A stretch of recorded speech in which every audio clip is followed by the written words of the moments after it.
Hello. You are totally muted.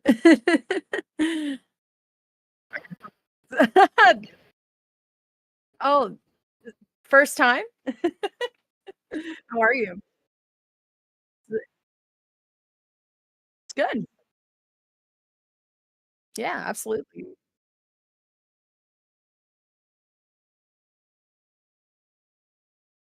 Not saying a word.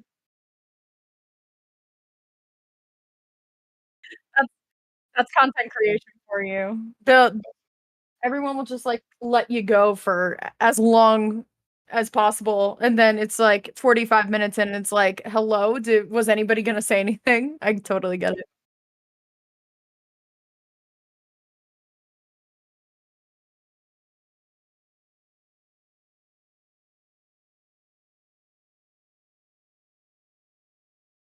Mhm.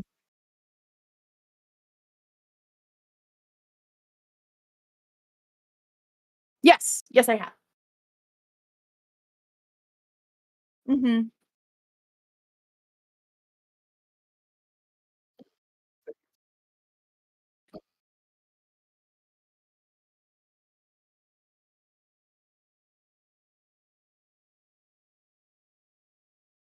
Oh my god. Oops. Mhm. Yikes. Right.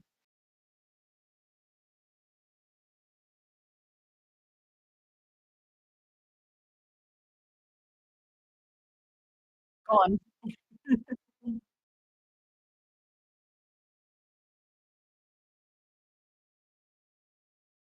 Okay.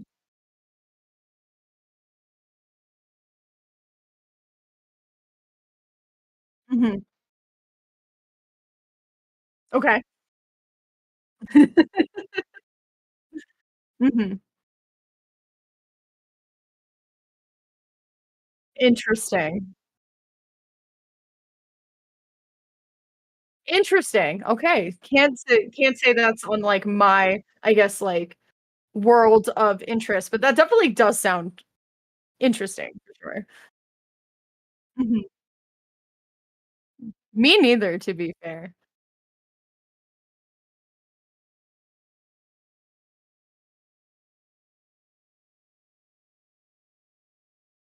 Yeah. That's a good one.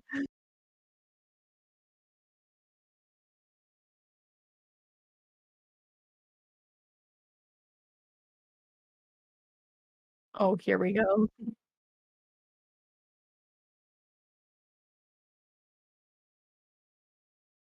Queen. Doesn't matter, it's a great name.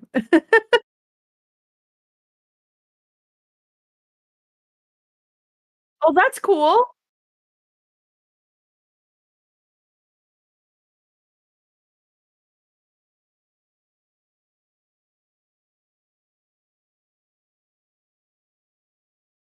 Mhm.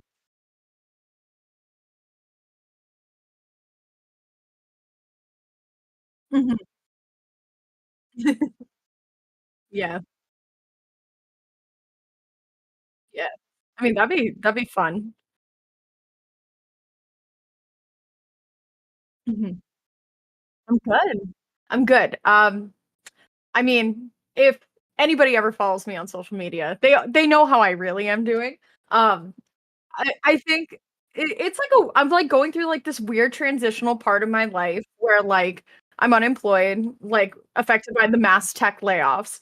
So, I kind of have this opportunity now, and, like, obviously, I was not seeing it like this in the beginning, right? Like, I found out I got laid off 2 days before I was going to PAX East. So, like, I was so ready to go. Like, I had taken a vacation day, literally, like, my vacation had started on that Wednesday, and it was Tuesday, and I was like, "Alright, day before I leave, I'm gonna get everything that I need to get done. I'm gonna buy a Yeah. couple of new things for the desk." Like, it's PAX East is, like, very professional, right? So, we're sitting at a caster desk. We have, like, it's top tier, like real esports production. So I was like, all right, I'll like go out, get like a couple more like staple pieces, like for my outfits, look really good.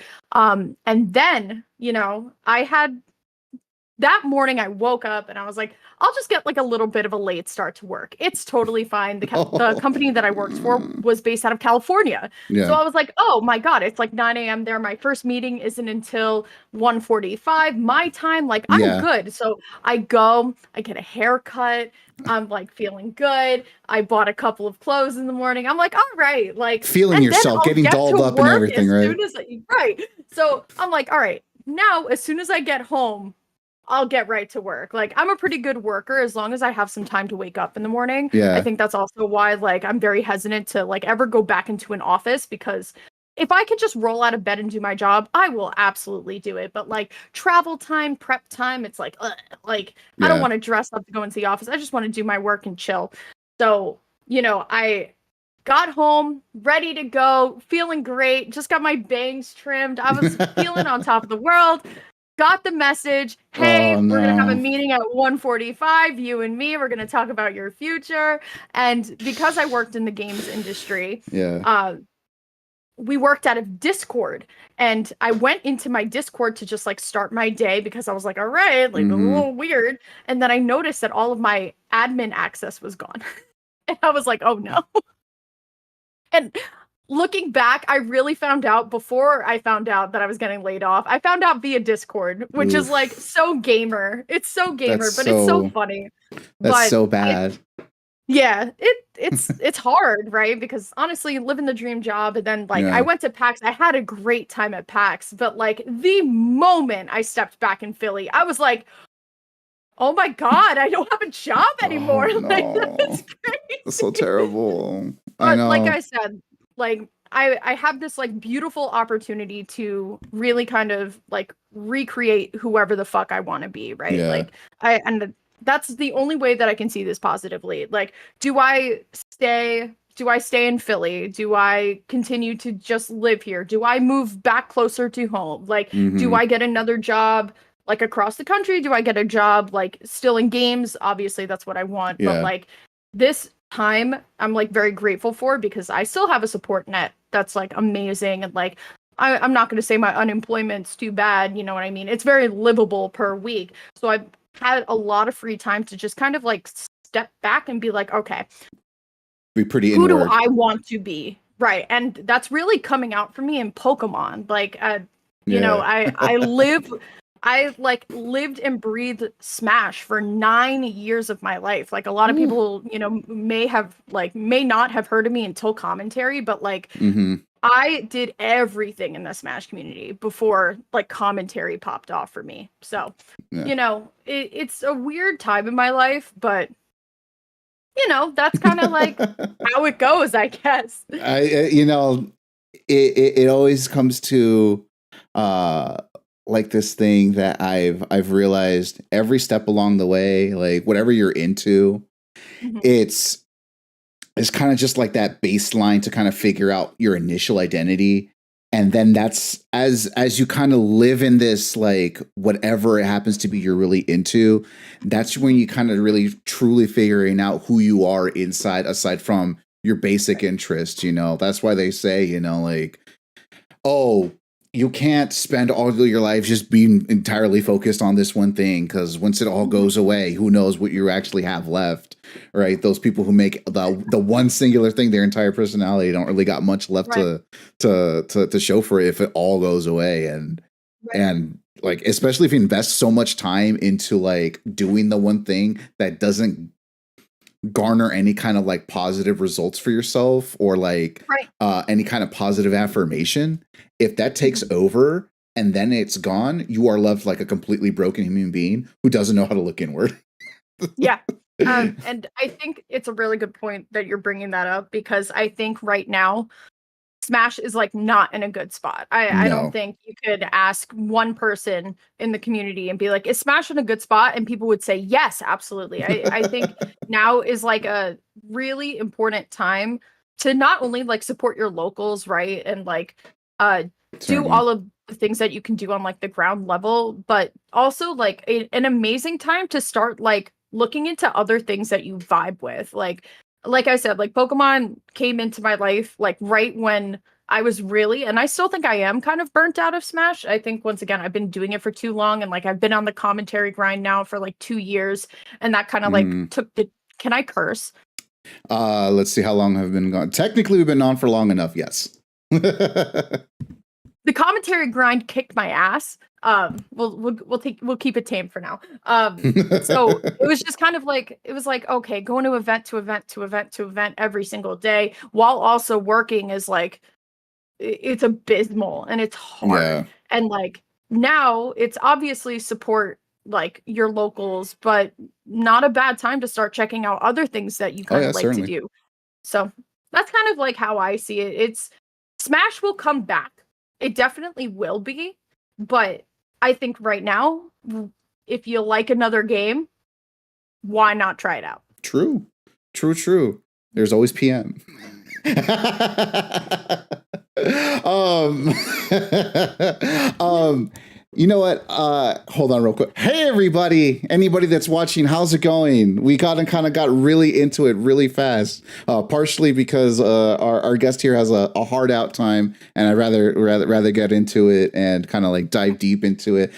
Everyone who would be watching this and watching the replay of this and watching any clips from this already really knows who you are. But for some reason you don't know, hi, introduce yourself to everybody. Oh, hi. I'm Lyric. I do a lot of things. You probably known me either from Twitter or from Super Smash Brothers commentary. Probably the first one more than the second one, but I'd like to think I'm a pretty okay caster. And yeah, that's pretty much me for now. At least for now. At least for now. So I was gonna ask this a little bit later on, but like I kind of want to know what do you feel like is your general story? And I'm not just talking about like, oh, I've been in the Smash community for 9 years, which like that's a big chunk of it, obviously. But like, Large part of my life. Where would you say the story of Lyric starts?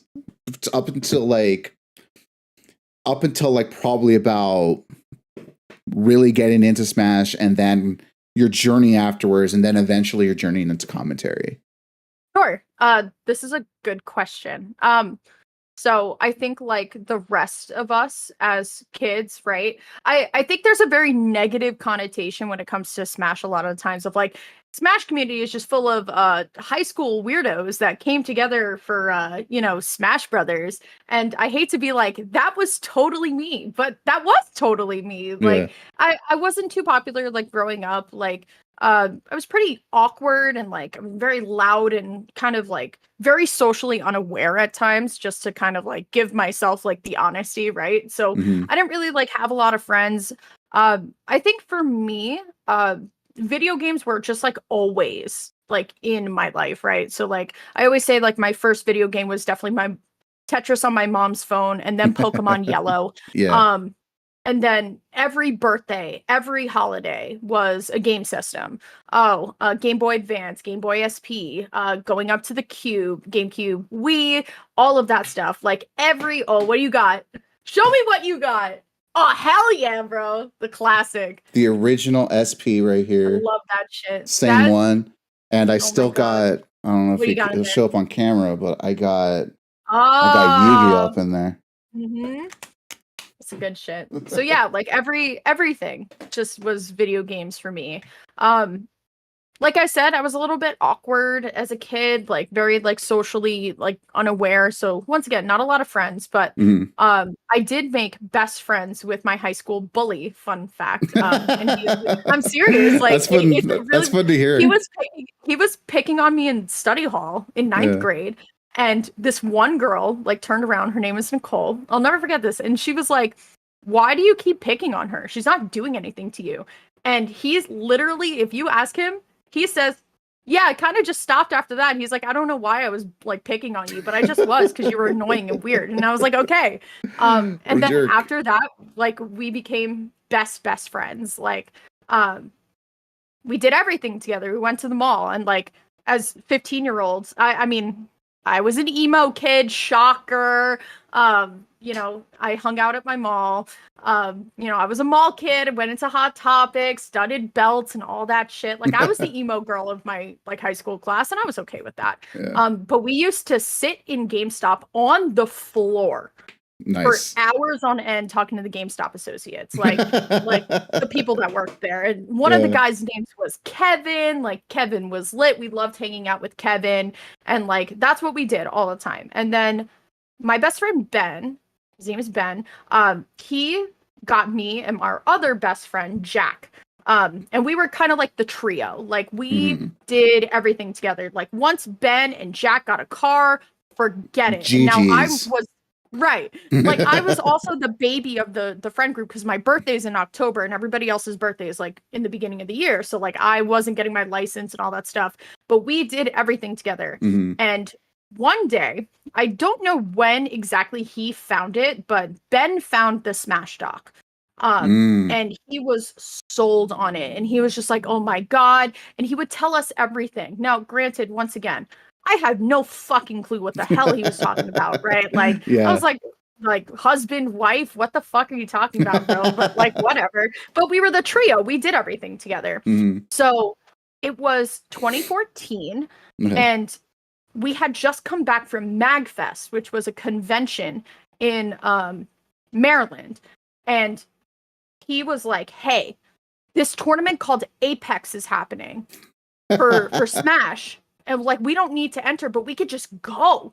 And Ben had a very rich father. So we asked Ben's dad to get us a hotel. And it was like us shitty high school kids, like 3 seniors in high school. Yeah.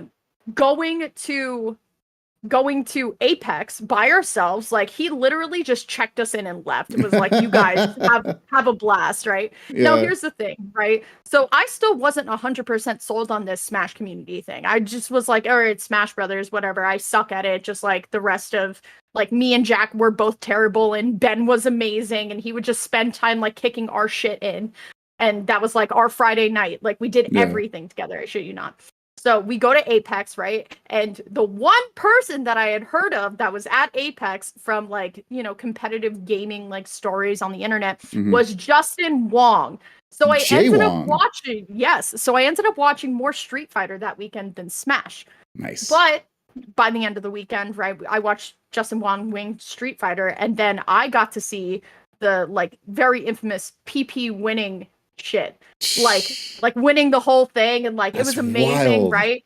Yeah, and I was hooked after that. I wanted to go to everything, and like I had such a blast. And then I went to my first tournament, and I guess not a lot of people know this, right? So I went into my first tournament, and they were like, "Oh, what are you going to enter as?"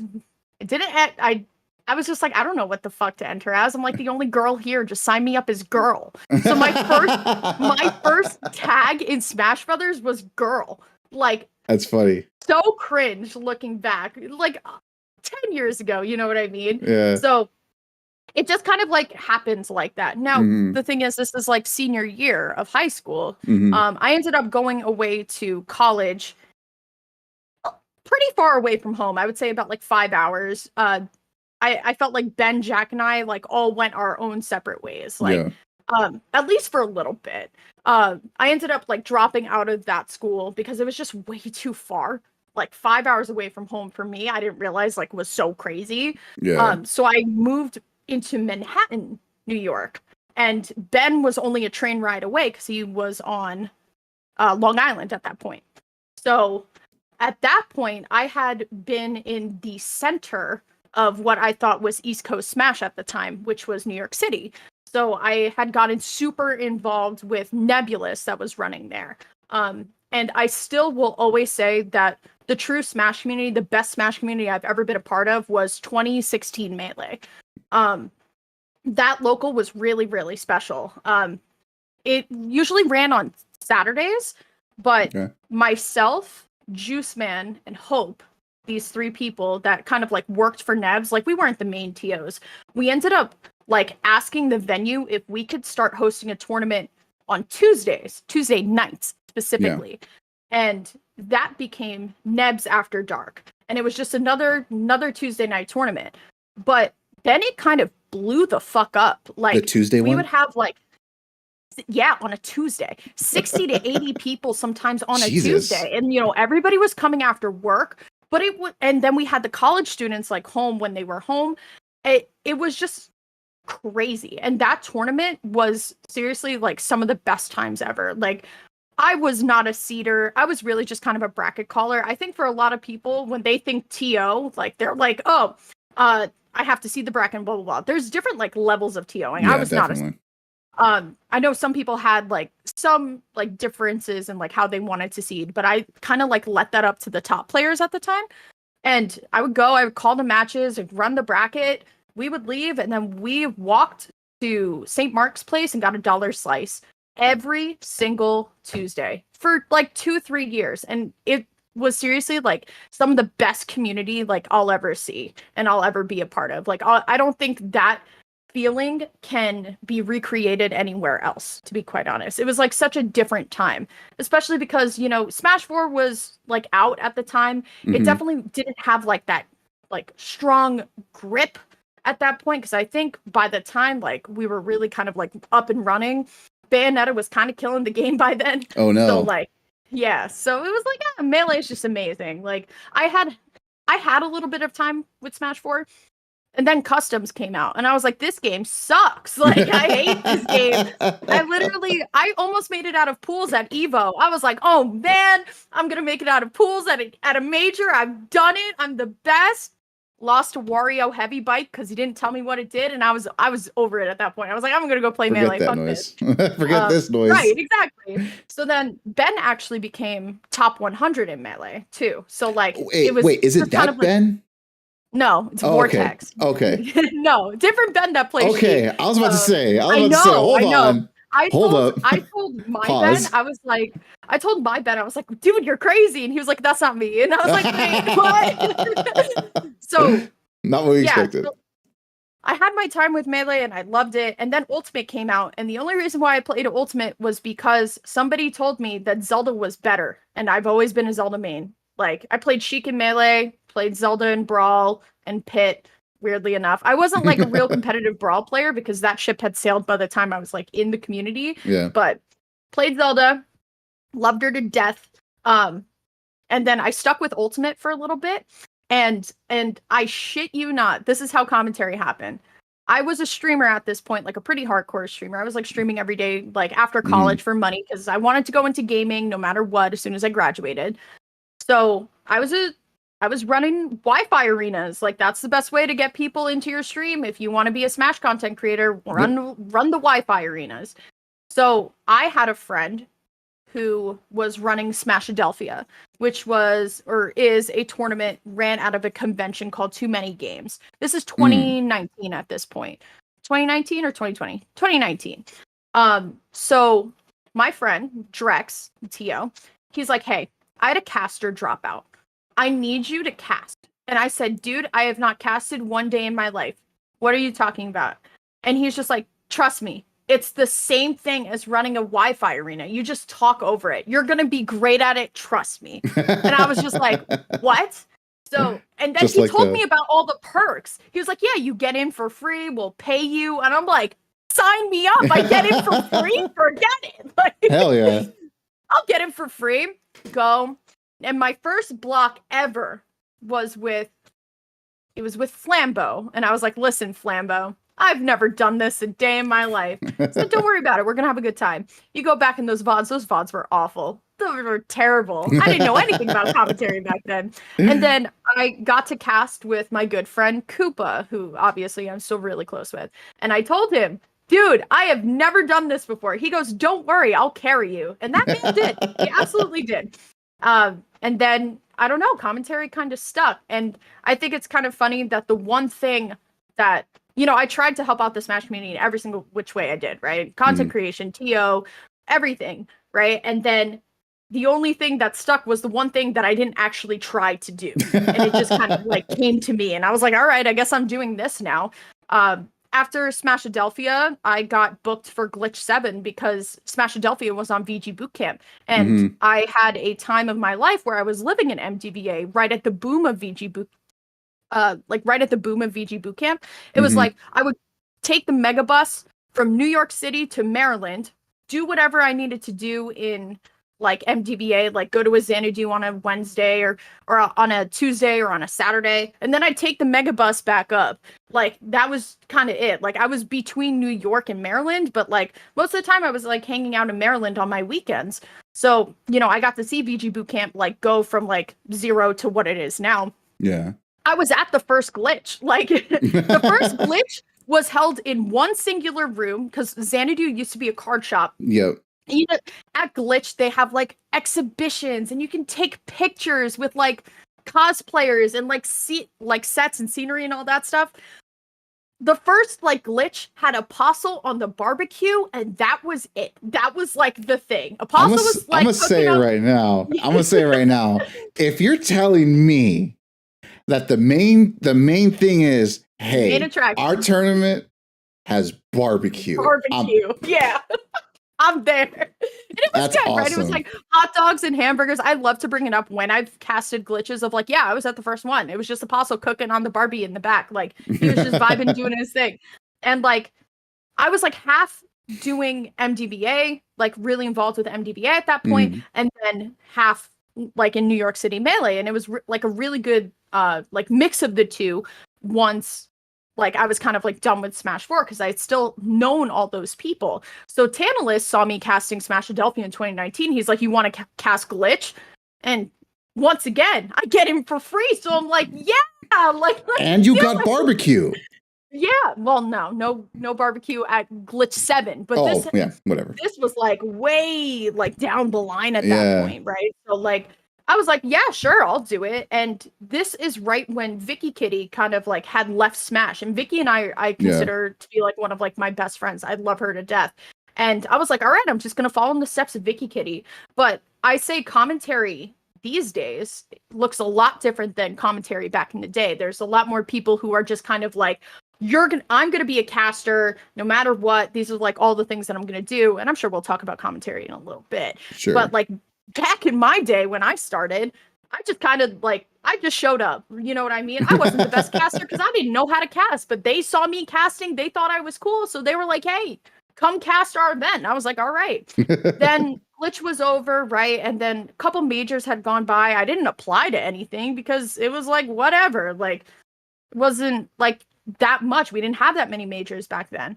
Then 2020 happened, COVID happened.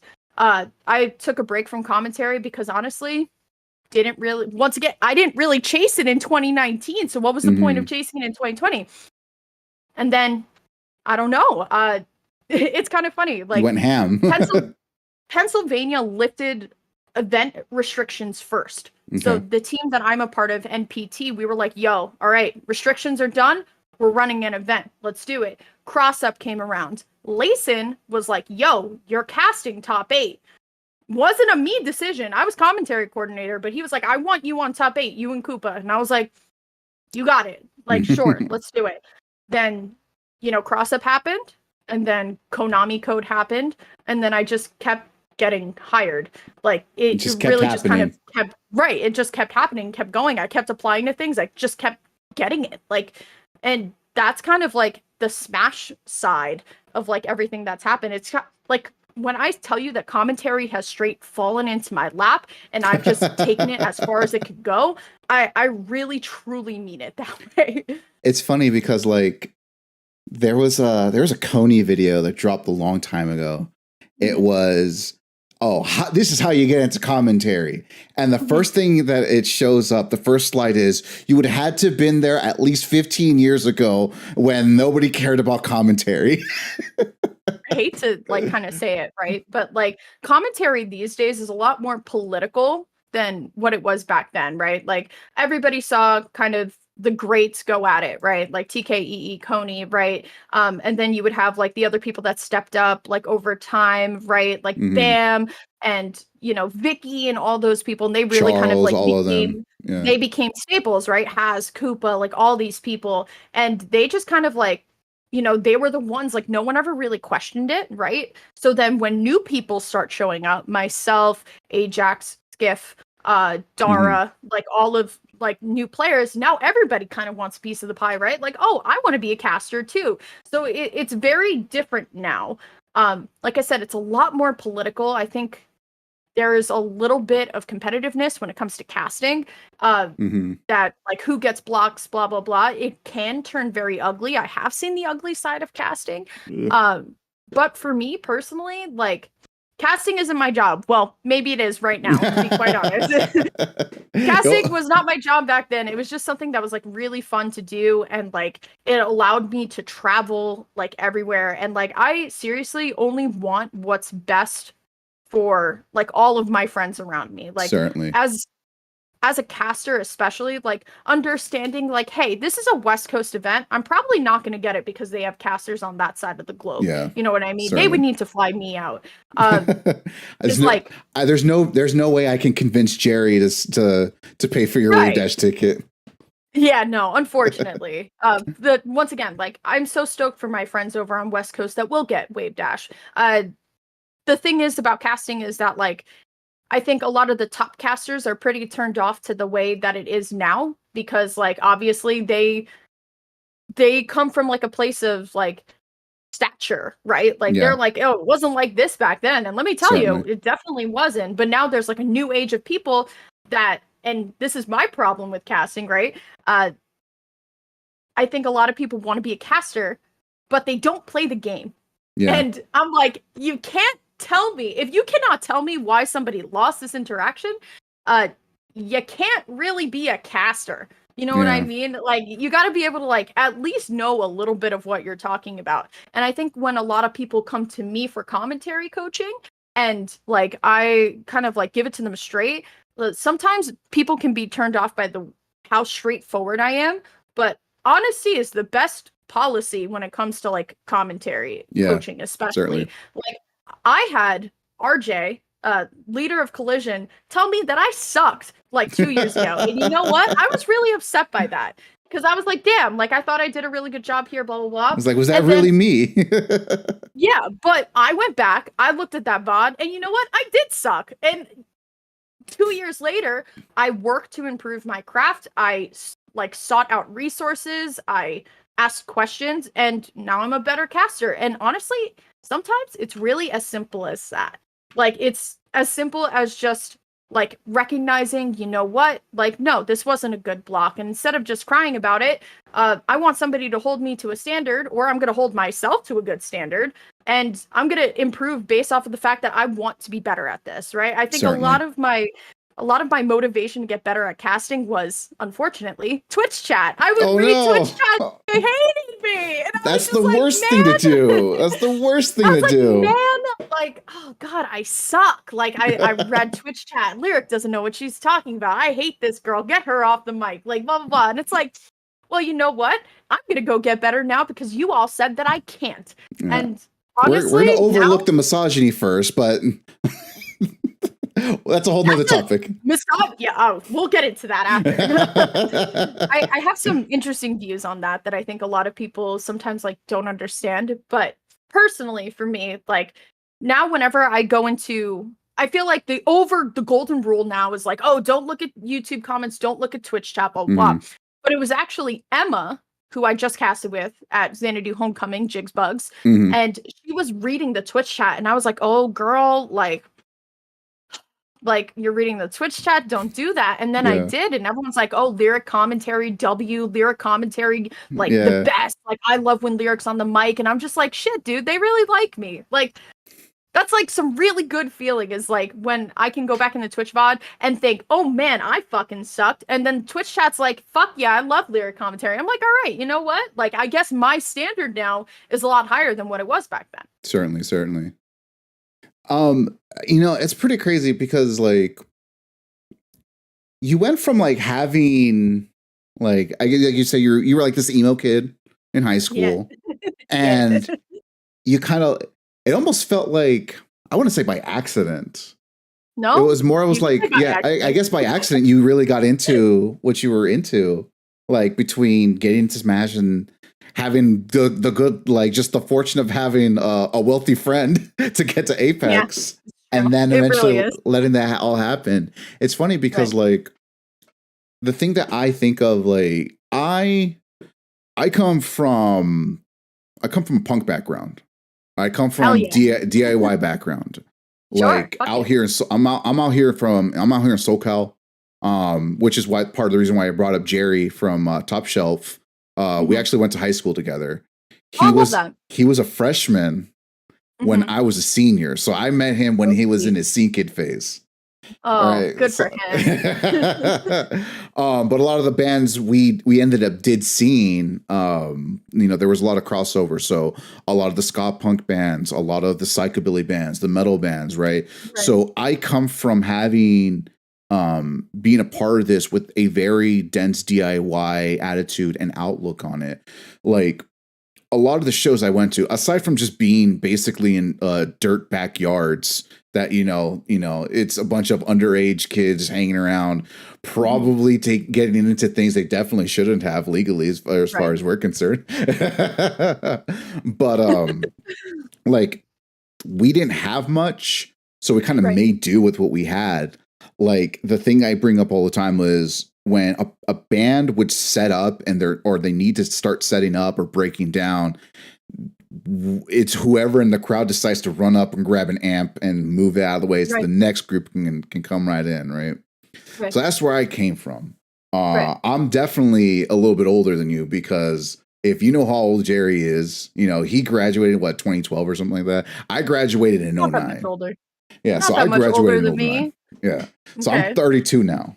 I actually just had my 32nd birthday. Have you ever And heard of the emo kid to Smasher pipeline? Because it's real.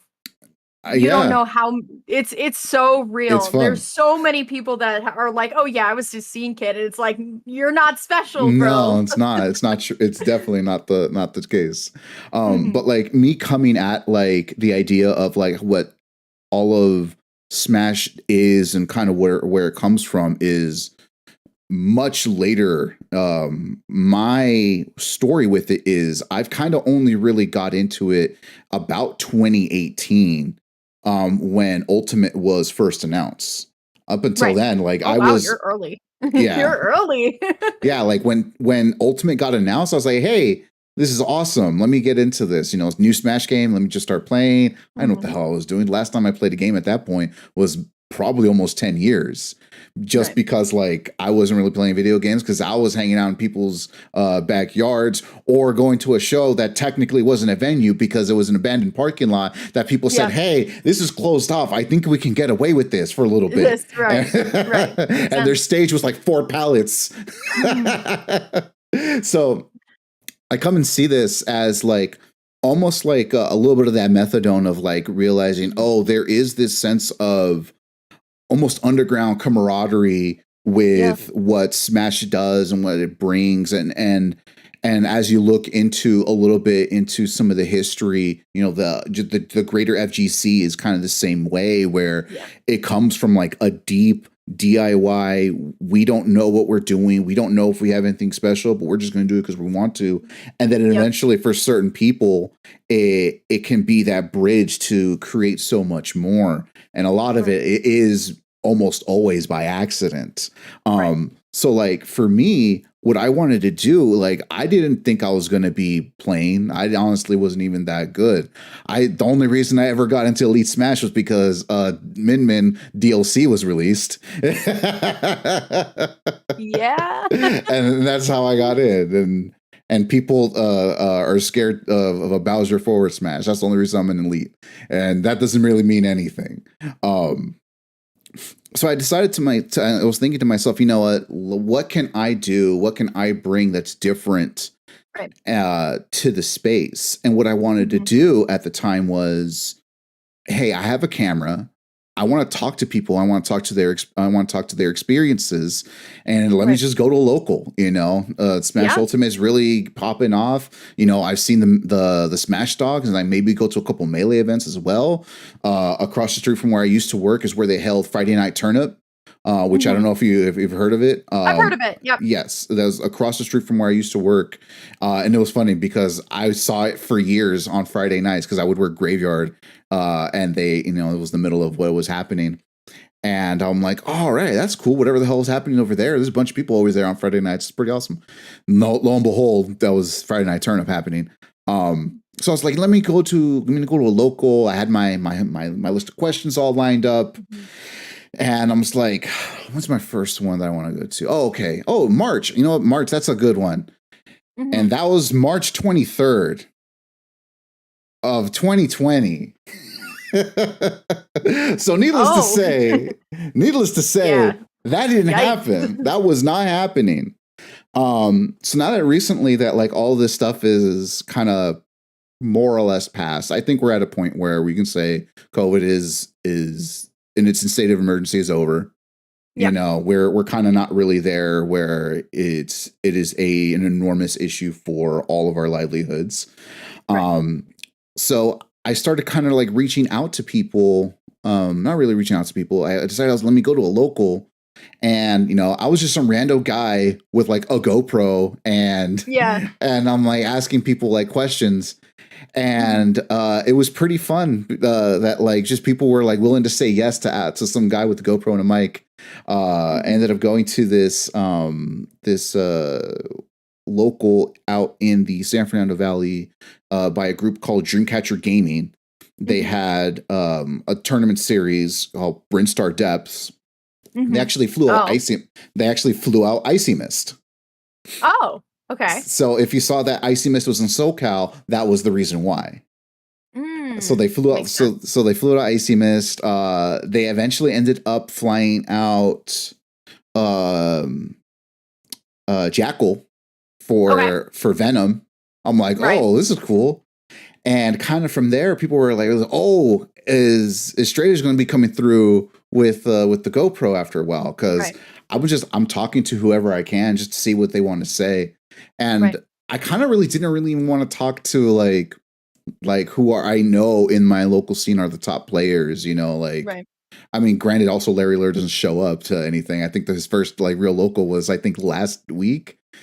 Listen, if you want a local where your top players are showing up, come to Tri-State, man. Let me tell you. Jackal be everywhere in Tri-State. The all of our PR in Philly always attends our locals, which is great for player camaraderie. But I know a lot of like the top players, right? Especially now, the like question is, do I go to this tournament and make $140 or do I invest in my content creation career? Mhm. Which is honestly like it's a pretty important choice to think about, especially like in this post-COVID era where content can make you that much money. But that's kind of like the Especially top players struggle. yeah, is if you're at that level, that's where like kind of your mentality should really be. It's kind of having that mixture of going to my locals and creating content and doing what you need to do. Like someone like Tweak, he can really just go stream twice a week, have Tweak talks, and still go to the locals for the rest of the time unless he has to Right. go out somewhere out there, you know. Compared to, you know, out here, some of our top players in SoCal, like, you know, I'm pretty sure you know a bunch of them, like Peckham, Justice, Yeah. you know, all of them, like they're not really on the content side. They're more of like, hey, let's hang out, let's chill, let's compete. Hey, MSM0 is at a bar or near a bar. Let's go hit that up afterwards. You know, they're more there for the vibes, which is honestly the best way to put it in my opinion. Especially for someone who, you know, my best record has been 1-2, and that was because I got a buy. Congrats. So, yeah, that's pretty much where I come from all of this. And again, it's the idea of like kind of like bringing in this DIY attitude, and like you have to constantly move and struggle and kind of like work at the thing that you really want to do in order to kind of like make a name for yourself. And again, you kind of just backed into it and it fell on your lap a little bit, but ultimately like people kept hiring you because they liked what you brought, they liked what you're doing. Enough people want to vouch for you to actually do it. So it's not like all right, it's a convenience factor of bringing Lyric in. It was just it happened. It was a convenience factor at first, it seemed like, but it just kept building and you kept Yeah. proving yourself time and time again, which I You think just is keep pretty showing cool. up. And it Yeah. kept Yeah, I showing mean, you up. just gotta keep showing up, and, like, I think for commentary a lot of the times, like, um, people are not willing to put in as hard of a work as they think they should. Oh yeah, And certainly. I think a lot of the times, like, people see like a very quick rise to fame for me for commentary, and they can probably cough it up to either, oh, well, she knew VG Boot Camp back in the day, or she's a woman and they want diverse broadcasts. Right. So like Mm, a lot of the times, like when I feel like somebody's trying to discredit me, I actually get really defensive because not a lot of people know about the tons and tons of unpaid blocks at locals that I did. hmm. Nobody knows about the amount of miles that I've put on my car in like the past 2 years to go cast for free. Like a lot of the times people are like, "Oh, well, she just came out of nowhere or she's just a girl." And it's just like, but I've been here. Like I've Yeah. been here and I've been here and I've worked hard. Like 2 a.m. drives home from Xanadu Homecoming. And like uh sometimes I'm too tired to drive. Like it's and like also just like not getting paid. Like I think a lot of people have this misconception that commentary is free money, free bread, like, Yeah, and it's no. not. It's not. And also, commentary money is not guaranteed. Also, big thing. Like some casters are still waiting to be paid out from tournaments in 2022. It is May. Like Yeah. it's not exactly a glamorous and easy life. And I think a lot of people, they see like, oh well, I can get on a stream and I can be funny. Let me just be a caster. And then they get on the microphone with me on And like a Friday night no and they're like, holy personality, shit. bad They're like, that was chemistry. actually really hard. Like, and I'm like, dude, like, yeah, I know. Or they're like, oh, she's just a caster. Like, let me just pick it up and do it. And it's like, you can Mm, absolutely just pick it up and do it. It's a lot harder than what people think it is. yeah. Like there's no be like there's what you said is super true for a lot of different parts of the community that isn't being a top player.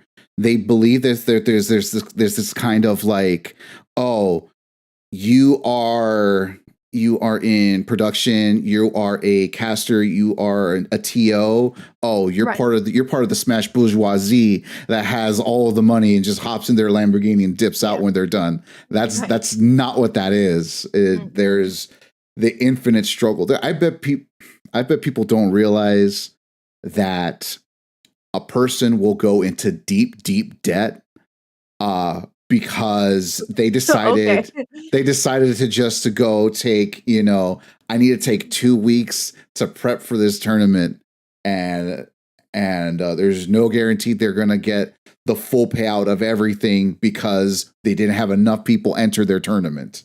So I know a while back you posted how I was just about to much bring this I up. was about to you $4,000. posted, yeah, that was a crazy amount that you put yourself into for the scene, Yeah. essentially. So Because if I were you, I wouldn't have done that on my own. I would yeah. have gotten something out of it. So here's kind of the breakdown of it, right? Because a lot of people don't believe me when I say that number because it's like there's just no way. But it's actually very easy to rack up that much amount of debt. Yeah, Starting with hotels. I love every production group that I've ever worked with. I truly have. But some production groups don't view me as a commentator that is worthy enough to provide housing for. Or I'm asking for too much with the housing. So it's either do I get paid $50 a block or do I like if I ask for too much, I don't get the gig. So what do I value more? Do I value the gig or do I value getting paid for it? Now, I also had a very well-paying job at that point, and like some things I definitely could have handled better, but I will tell you that I paid for my own hotel room for every glitch and every pound. So that was 350. I was only walking out of most um VG Bootcamp majors with $350. So I would break even on those. Double Down, I had wanted Double Down because I was at the first Royal Flush on Atlantic City. So I was Mm, like, okay, I want to now cast. And originally, my motivation behind casting was I'm going to cast all of my favorite tournaments that I attended as an attendee. So I went to Royal Flush. So I wanted to catch I wanted to catch the spiritual successor. I wanted to cast that really bad. It's in mm, Las Vegas, right? So I had talked to commentary coordinator. I was like, I really want this. Like, and I was so desperate enough to be like, you know what? Just get me on there. I will work for $50 a block. I don't care. I just want to be on there. I will pay for everything else. And that's when production mm. people, that's when their eyes light up. Oh shit. I don't have to pay you. I don't have to fly you anywhere. I don't have to get you your own hotel. Fuck yeah. You're on. And I ate $600 flight, $600 hotel just for one event. Rise and grind. $300 flight. Uh, and then $150 parking for the weekend because I decided to park at the airport like an idiot. And Ugh. then $900 hotel room. Like when you do that many events, it stacks up and people don't realize like how quickly that can stack up, especially when you're breaking even on most events and also going negative. I went in the negative for Double Down about $1,200. Like but was it worth it? I had one of the best blocks of my life with TK that really like Mm, had a lot of people like, all right, Lyric's a good caster. Was it worth it? Yes. Financially, absolutely not. Did I have to grind my ass off to bring me back up to a stable financial spot? Yeah.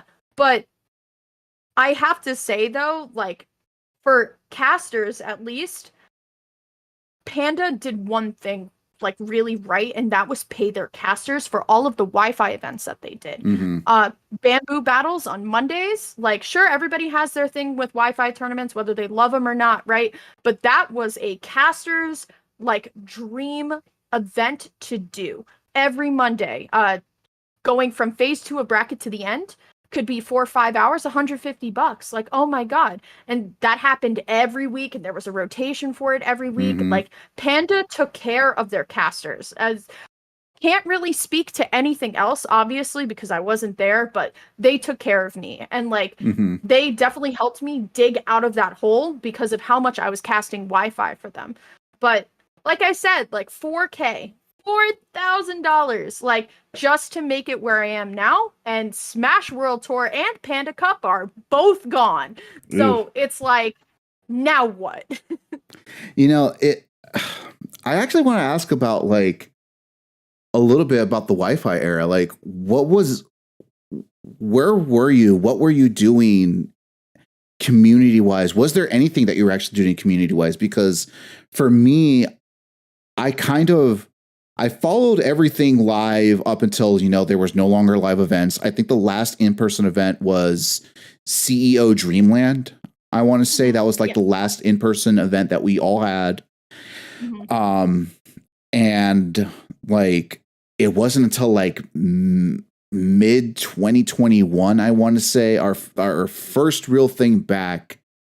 It was, I think Ned ended up getting third place. I forgot what the name of that tournament was. Be I want careful with tournaments and I'm trying to placements. remember, but like the first like real thing like that everyone's like, okay, I think we're okay to go to. I want to say it was like Riptide, right? It was either That was like the Riptide. first big one. And I think it was Yeah. Cross Up, then Riptide, then Glitch Konami Code. I think Hmm. that was like the couple that was like the three tournaments, at least like East Side, that kind of happened that Hmm. gave everybody the green light. Honestly, during like hardcore COVID era, I was just Wi-Fi arenas. Like I wasn't really like into like casting at that point, but Panda had decided to keep their bamboo battles going like past COVID. Hmm. And I had reached out to one of my friends on Panda at the time, Tish, and I was like, yo, I see that you're doing these bamboo battle things. Like, you mind throwing me in the rotation? And honestly, a lot of the times with casting, especially at your local or a Wi-Fi tournament, the hardest part is just saying, "Hey, can I have a shot? Like, can I just get on the microphone? Can I just do it?" Hmm. And I guarantee you, the worst thing they can tell you is, "Nah, man, sorry." But that's it. You've at least put your name out there. And Yep. like every single time, I've eaten no 100 times in my casting career. I think a lot of people they'll say, "Oh, you've done everything." I've eaten no for so much. My dream tournaments, Genesis and SmashCon, both ate a no for that. Like Hmm. I've eaten no's for West Coast majors. I applied for major upset. I've applied for tons of tournaments that I didn't get. Like, but if you're not putting yourself out there, you're not going to get it anyway. Like, Yeah. at least do yourself a favor. But I think the Wi-Fi era kind of came to like a halting stop once Panda like kind of just obviously Hungrybox does a great thing by hosting his coin boxes. I haven't casted on it yet. Hmm. Um but like that is like the only Wi-Fi tournament that I think is like a really good opportunity for casters, because I think I don't know if it's Skiff or Last who's in charge of like casting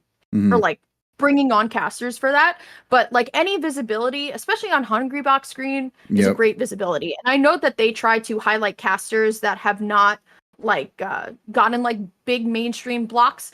So like I've heard a lot of European casters on Coinbox, etc. So I think personally, like the Wi-Fi era when I was casting it, a little bit more on the decline than what it was like back in Mm. like hardcore quarantine era. Okay. So you weren't really running into like Juicebox at the time. At the time it was Juicebox. Eventually to end up I becoming Coinbox or anything. It was just To be quite more. honest, I dipped like during quarantine era of Smash. Like I hated entering a Wi-Fi bracket. Like waiting hours to play sucked. Like I was like, oh man, guys, like I would stream it, right? Because like I was a streamer at the time and I was like, all right, we entered this Wi-Fi tournament. But like, oh my god, I was waiting hours and then I'd lose one too. And it's just like this sucks. Like so I did heavily pick back up my League of Legends addiction over quarantine. My fault. But the moment that, we were done with quarantine era Smash, I was back. But for me, it and wasn't really involved on that and side. it felt like full force too, because I'm assuming like a lot of people, you kind of came to the purview more of like the broader national scene during like 2021, during that time frame. I think the Yes. first time I heard and then like saw what you looked like on commentary, you were wearing this like floral Oh, here we go. shirt that was kind of like red and Oh, my dark. poor kimono? I That's think the iconic. That's I the think that's what it iconic was. lyric.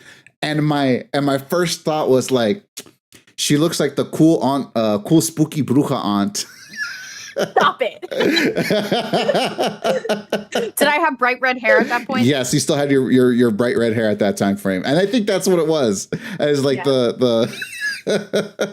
and I was a firecracker. maybe that was the reason why the fact when you said emo kid, I was also not surprised at all. Listen, I grew up like so my father not a lot of people know this about me, but my father did actually roadie for the Rolling Stones, Oh, like the shipmates. Rolling Stones. Yeah. So that's why I grew up on like classic rock, and then it kind of like turned into like me just being into, an emo kid. But I think when you're young, right? Like I love my mother. Bless her soul. Mother's Day's coming up. She's the best. I can't wait to go see her. I can't wait to drive 2.5 hours to go see her, right? Um, my mom was like, "You are definitely." I was like, "Let me dye my hair black. Let me dye my hair different colors." Like blah blah blah. Like it's Tumblr era. You know what I mean? Like I Yeah. wanted to tease my hair sideways. My mom was like, "Oh hell no!" So like when I moved out and it was quarantine, I was like, "Wait, hold on. I I can do it." And I did it. I bleached my whole head red. And that's like when I came back. And then, my hair started to react pretty poorly to constantly bleaching it and constantly dyeing it red. So I decided like last year around SmashCon to just kind Mhm. of like take it to tone back and then keep the color in my bangs.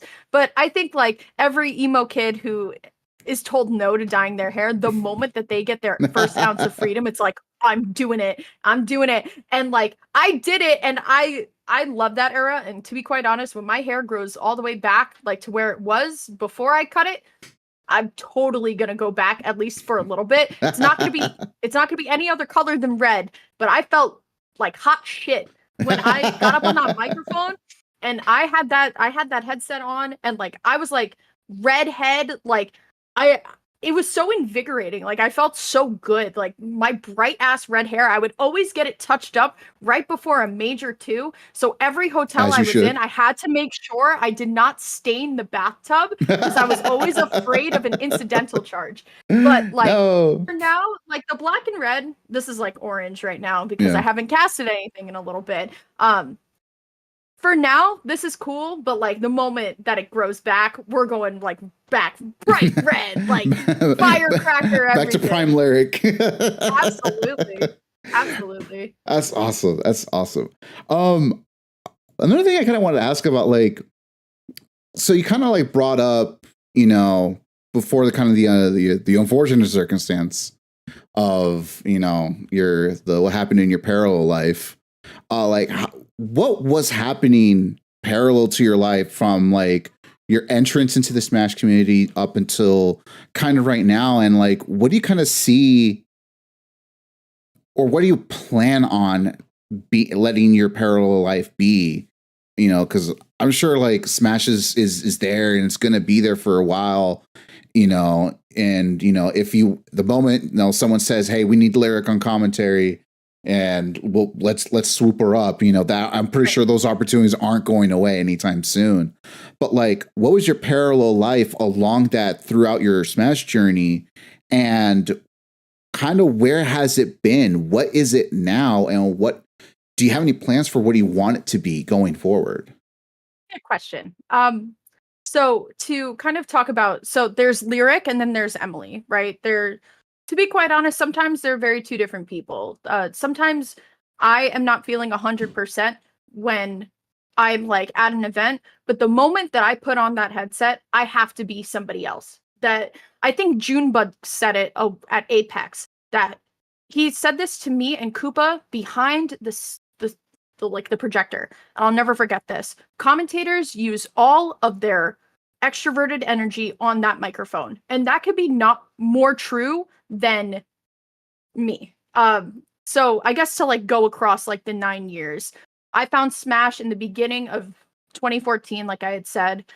At the end of 2014, my parents had decided to get divorced. And it was Mm-hmm. kind of a very big blow because my parents, like, I never really thought that that was going to be me. Like my dad was always a little bit distant, but like my dad traveled for work. He had like a really like important job with a lot of responsibilities. He was definitely the breadwinner of our family. Like I got Mm-hmm. it, right? And my parents divorcing definitely kind of like threw the first wrench in. And it's also part of the reason why I decided to move home because I kind of like felt like life was spinning out of control and I was so far away. So I started to dig my head a little bit more into Smash because Smash was kind of like my comfort at that point. Mm-hmm. I didn't have to think about that while I was at a tournament, while I was playing, while I was TOing, right? Like I felt like the world was kind of crumbling around me.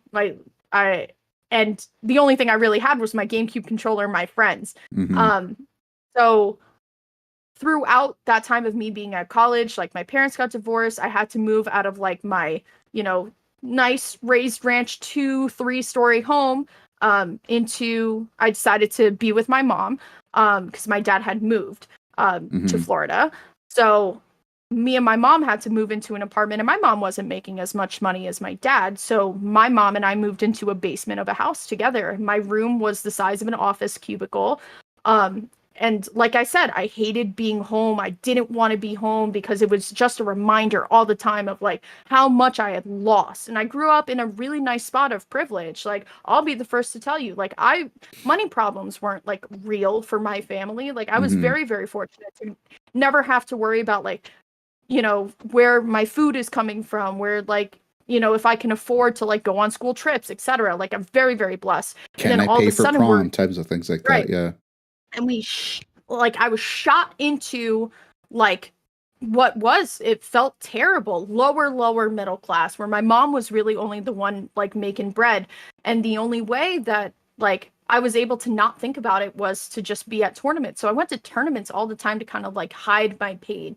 Now, to be quite honest, That was a terrible idea looking back at it. I should have definitely gone and got professional help. But that, for me, it was like, oh, what's going to make me feel better? Smash Brothers. Smash Brothers. Like, Smash Brothers is this amazing thing. I don't have to, like, be myself. I don't have to be Emily.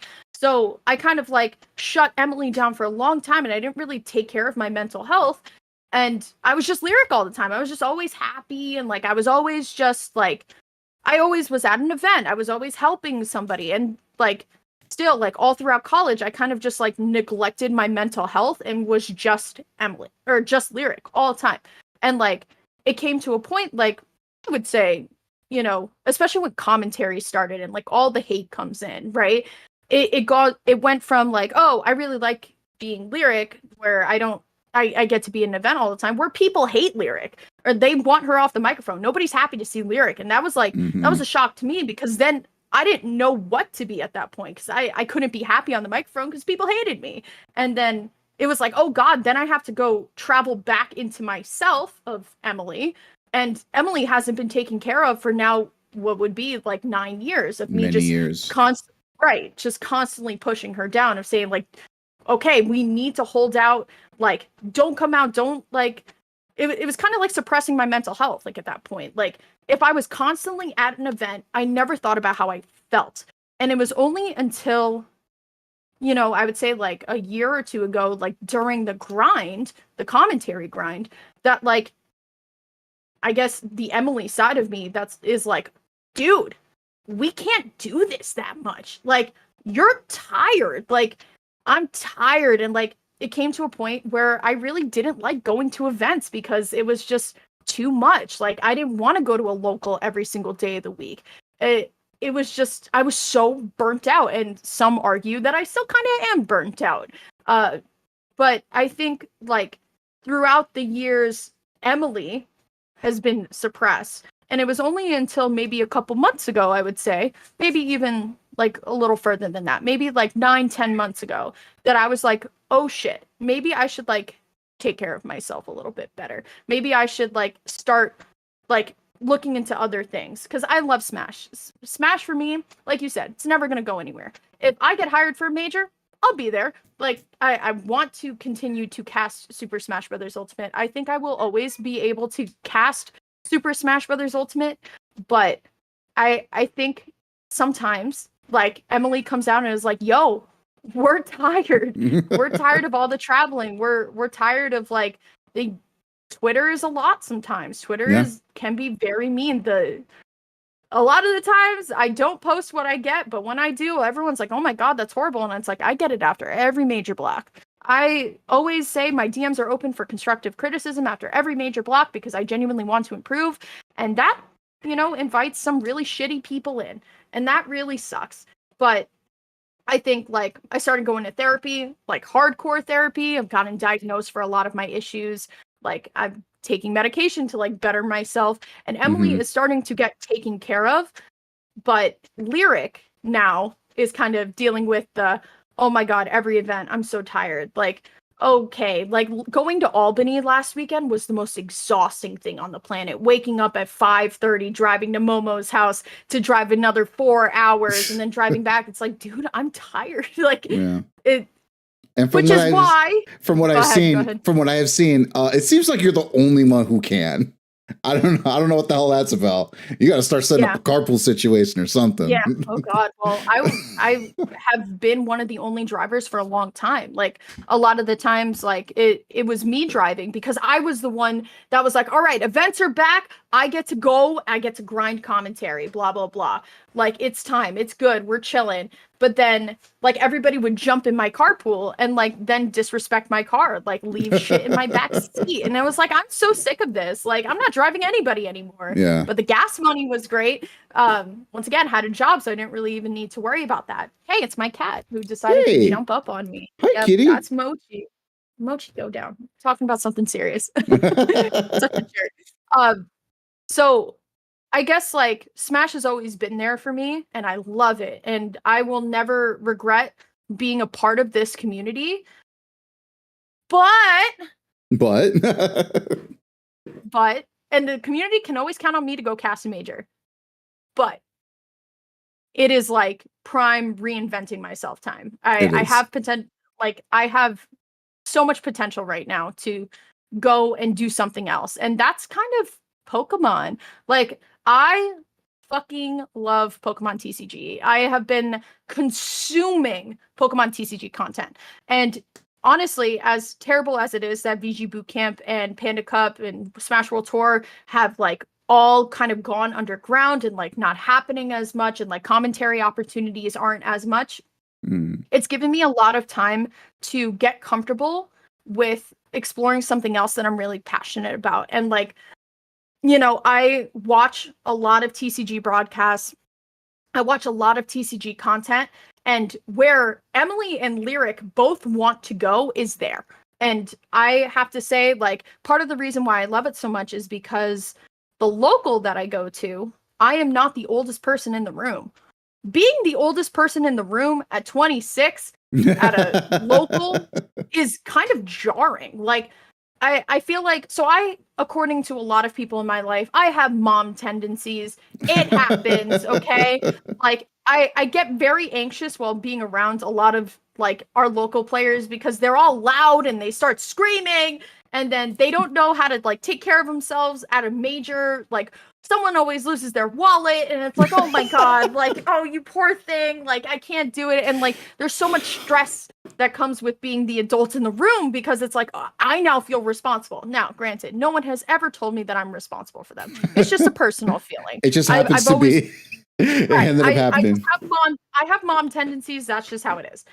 But it's like going to a Pokemon local where, oh, it's 9:30, it's late. I gotta get home. Like I have work the next day. I'm like, yeah, it is late. How old are you? Oh, I'm 36. I'm like, oh, thank God. Thank God somebody else is old around here. Finally. I go from being the oldest in the room in Smash Brothers to being one of the youngest. Like, and it's such a welcome change. And like, once again, I love Smash. I really do. Smash, though, is not really happening right now. So who's to say that I can't go and try something new? Now, a lot of the casters have told me to go apply for commentary and X platform fighter because all the Smash casters do it. I love all of my friends in Smash casting. I do not want to be anybody else other than me. I want to cast what I want to cast. And I know a lot of people are like, oh, well, you know, you'd fit really well in X game. And it's just like,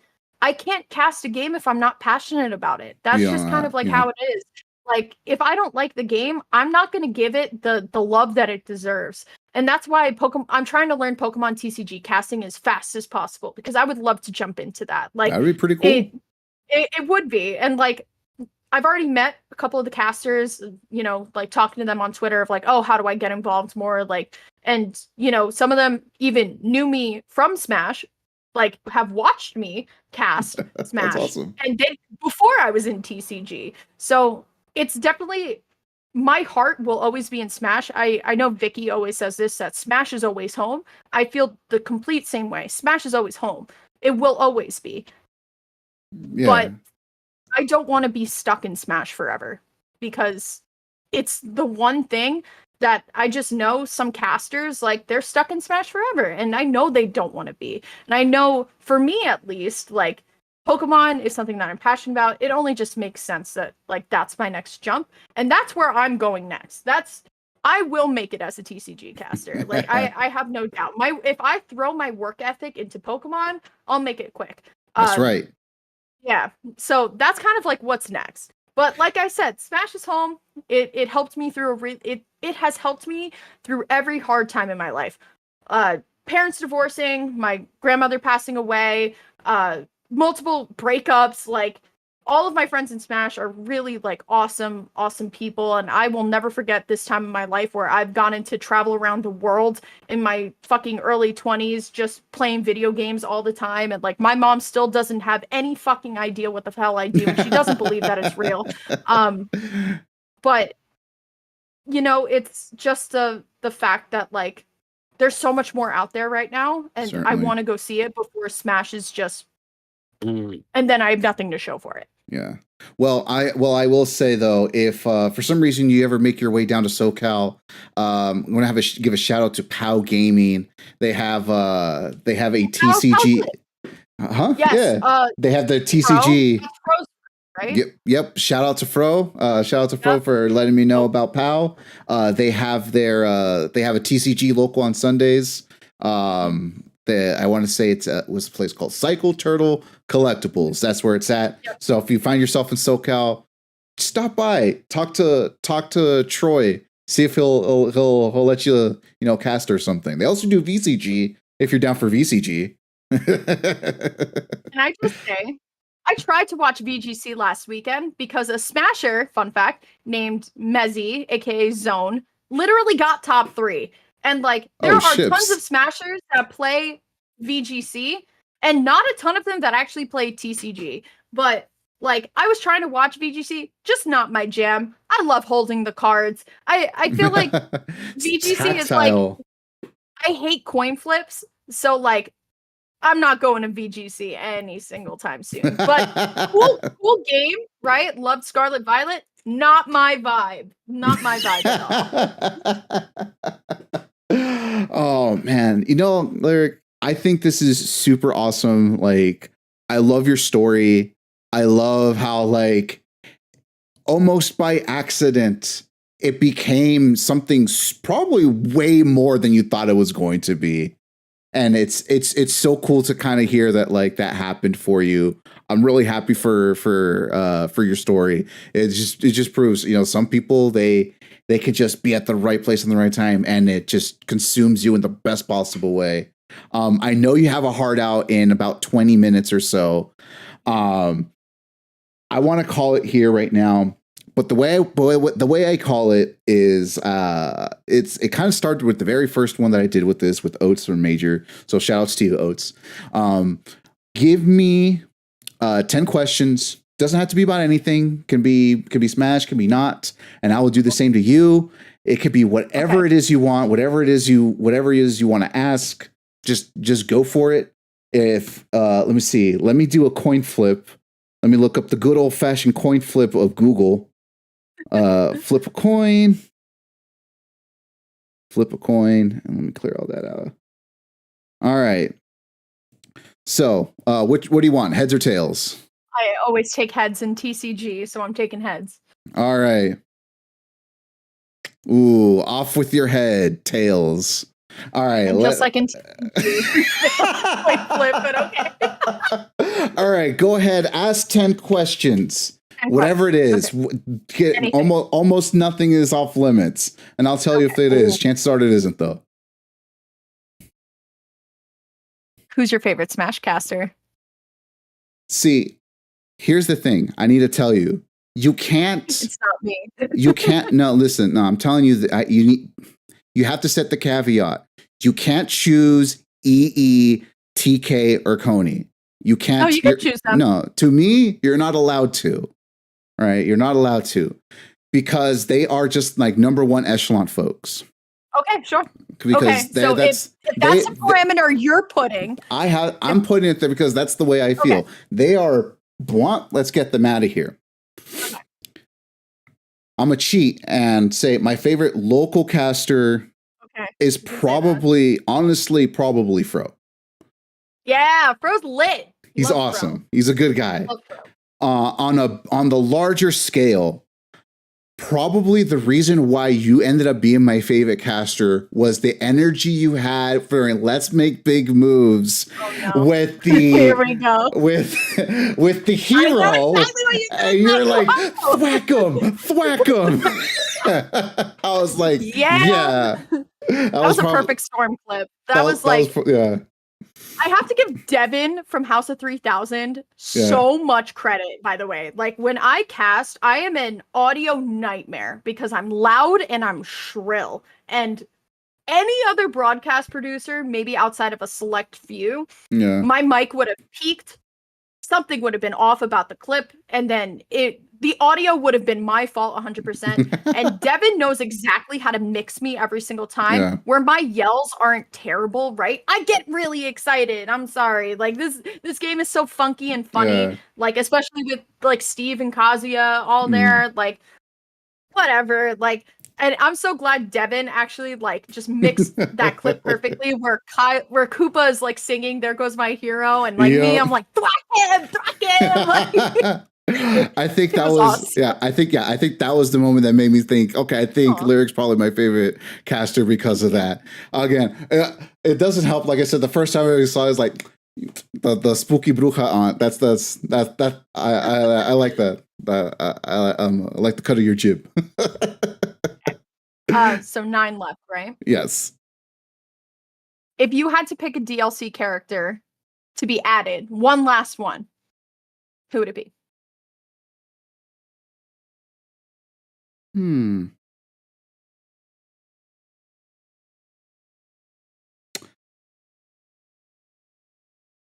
King from Tekken.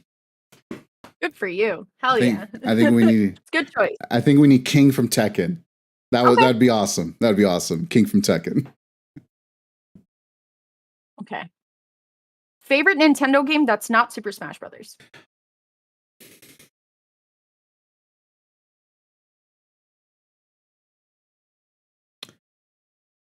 I think I'm gonna go with because it's between Mario Kart 64 and Diddy Kong 64, and I think I'm gonna go. But Diddy Kong 64 had better.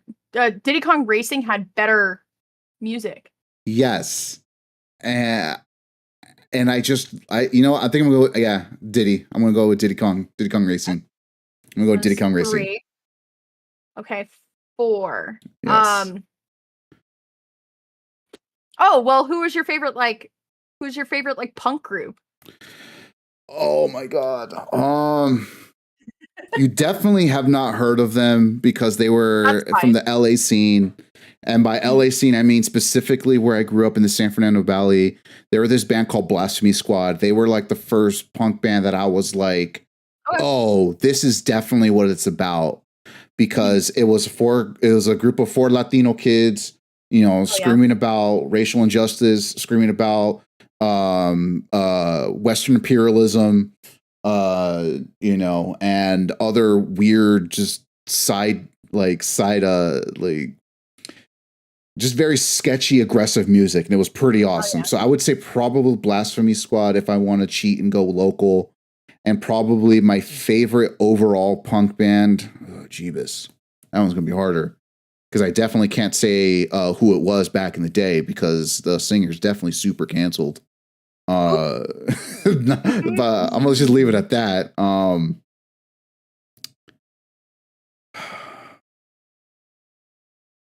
I would say that on the larger scale punk bands, it's somewhere between either 7 Seconds and Black Flag. Okay. Lit. That's what I would say. That's what I would say. Oh, if you want to know why I love Blasphemy Squad so much, if you look them up, Blasphemy Squad, and the song is called Clones. Okay. You would be like, oh, this is very, very different, and not and I think that would definitely be up in your vibes. Okay. All right. Noted. All right. Go to order drink at a bar. I don't drink. Go to order at your favorite restaurant. Probably Dr. Pepper or Sprite. Food order then. All right. God, it really depends what kind of restaurant you're talking about. I need you to set some more parameters. Restaurant then? Oh God, it's funny because it's actually a taco place that's probably about an hour and a half south of where I'm at. It's a place called Angeles Tacos. It is probably the best Mexican food you can get off of the side of the road in front of a post office. They used to have a place, a shop set up close to me, but they don't really show up as often as they used to. Angeles Tacos, the burritos are huge. They're held together by hopes and dreams, not even by tortilla and foil. You can cut it in half and have it for 2 days. Oh shit. You Fuck can yeah. have that for 2 meals, and it's only $10 with cheese. Man. They have a potato that's basically a loaded baked potato with cheese, the three different salsas, and your choice of meat. And I'm gonna tell you right now, it's made to share. Okay. Good to know. Good to know. Oh. Okay. Um, Favorite fighting game that's not Super Smash Brothers, but I could probably guess it's Tekken since you said King. You know what? Of all of my favorite fighting games outside of Smash, it's actually really hard between Tekken and Dragon Ball Fighters. It's between Tekken Ooh, and Dragon Ball okay. Fighters. I think it because I I was a kid when Dragon Ball Z first like dropped on Drop. Toonami, Right. right? Hell yeah. Good time. Toonami. And also, Right. like, I saw that shit growing up before it really even made its way onto Toonami. I had no Mhm. idea what was going on. I was like, hey, who's this kid who looks like Gohan? And why does he look so much bigger and older? Where's Mhm. like what's that pink thing? Mhm. They were doing their like 15th rerun in Mexico by the time Mhm. like it was really starting in the US. So Mhm. that's probably the reason why I like Dragon Ball Fighters, just the deep connection to the game. And Tekken is just so fucking cool. It It's is. so fucking cool. It's lit. How All many right. questions am I at? Like Uh, 7? you have 3 questions left. So I think Okay. that's 7. What's one fun fact that no one knows about you?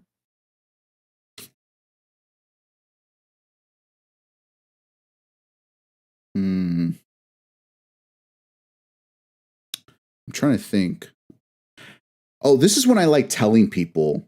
Um, I helped paint a mural with Slash of Guns N' Roses.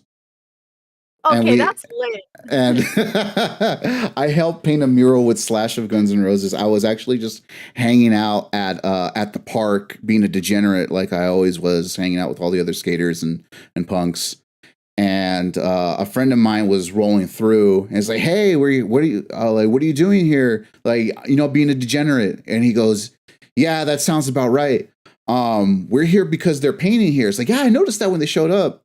We're talking to like the main artist guy who's set everything up, and so we see this blue Trailblazer park, and some dude's walking, poofy haired like mine, and he's just wearing a hat, and I'm like, hmm. And he's talking to the artist, some girl who we knew. She goes, "Oh my god, you're him!" That was the exact quote, Crazy. and he goes, "Yeah, I am me." And they're That's like, "Oh, let me get a picture," and blah blah blah. And he's like, and I asked him about LA Wasted Youth. And it's like, "Hey man, how do you know Wasted Youth?" And he tells me, "Oh yeah, one of the guitarist from one of my bands, he was in it, and I really liked the LA punk scene at the time when I was aw. doing music. So like, yeah, because I saw him wear a shirt like from like the '80s where he's wearing Wasted Youth. Like, what the hell is he doing wearing a punk band shirt? But whatever." Right. And so the artist goes and he says, "Hey, did you want to do some painting?" And he points to me, says, "Well, only if you'll join me." I'm like, "Yeah, let's go." And we talked about metal and punk for a long time while we were That's painting. lit. It was pretty cool. That's crazy. What a story. That's so cool. Yeah. Alright, hard one. Do Okay. you think Smash is dead or No. dying? Do you think Smash is dying? No. It's on this down slope before it goes back up. That's all it is. That's Okay, not even final that hard for me. question. Where do you see Smash then in 2 years? Mm,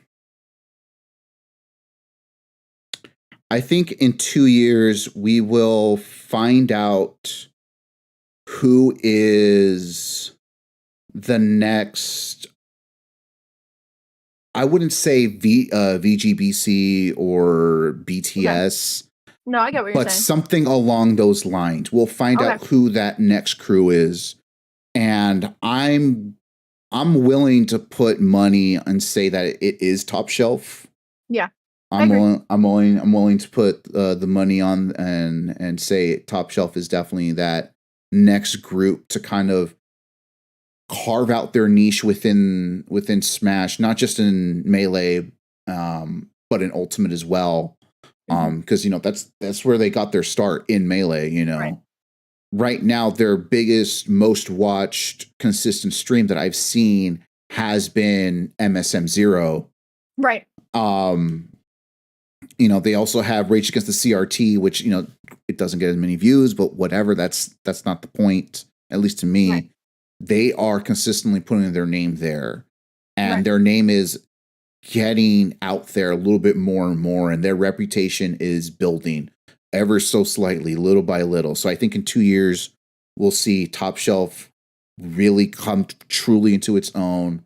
They will be, I wouldn't say the rivals to anyone, but very the next standard for what Smash is going to start pushing forward.